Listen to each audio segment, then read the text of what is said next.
এদের সাজাবার ধন পদ্ধতি জিনিসপত্র আলাদা হবে। মণিমুক্ত খচিত হার, রত্ন অভারণ সব দিয়ে সন্তানকে সাজাচ্ছে, রামকে সাজাচ্ছে, লক্ষ্মণকে সাজাচ্ছে, মায়ের সাজাচ্ছে, আরো পাশে অনেক রাজবাড়ির কাণ্ড। সবাই হাসছে, কিন্তু কৌশল্যা খাচ্ছে। কৌশল্যা রামের গর্ভধারণতা। রাম হঠাৎ মায়ের দিকে চিন্তাকে, মায়ের চোখে তো ফুসফুস বলছো, মা কেন কাঁদছো? আমি কি তোমাকে কোনো কষ্ট দিয়েছি, কোনো দুঃখ দিয়েছি, তোমার মনে কোনো আঘাত দিয়েছি? আমি কি কোনো অন্যায় করে ফেললাম? মা কেন কাঁদছো তুমি? কৌশল্যা বলছে, রামচন্দ্র না, তুমি কিছু করো না।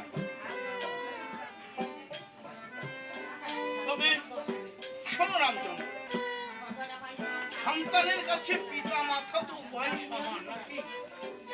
হ্যাঁ, মাতা তো সমান। আরো তোমার পিতা একটা কাজ করতে চাইছেন, আমরা এই যে মায়েরা না, সেই কাজটা করতে চাইছি। এখন তুমি কোন পক্ষ নেবে? তোমার পিতার পক্ষ নেবে না আমাদের পক্ষ নেবে? রামচন্দ্র বলছে,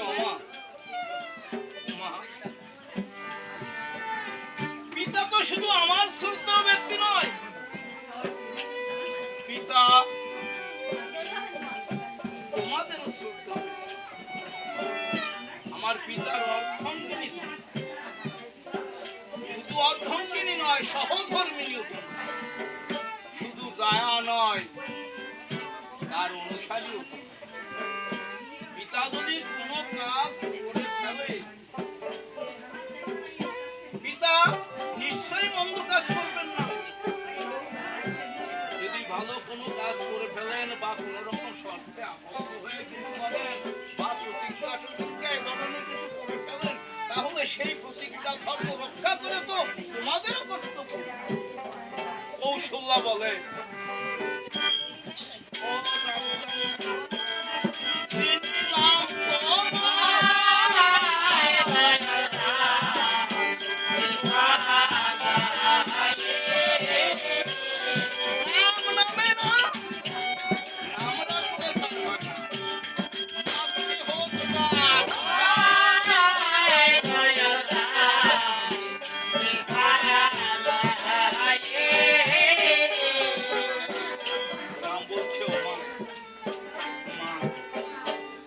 আমাকে রাম নামে নাম রেখেছো, আমার মাতৃহত্যার ভয় হবে না, এই কেমন কথা মা?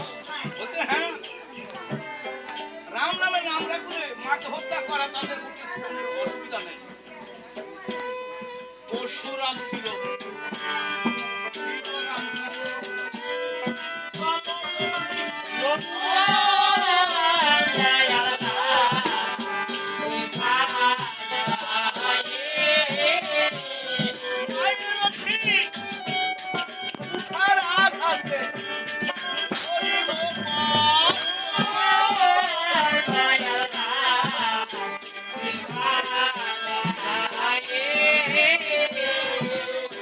পরশুরাম তার পিতা যমদগ্নি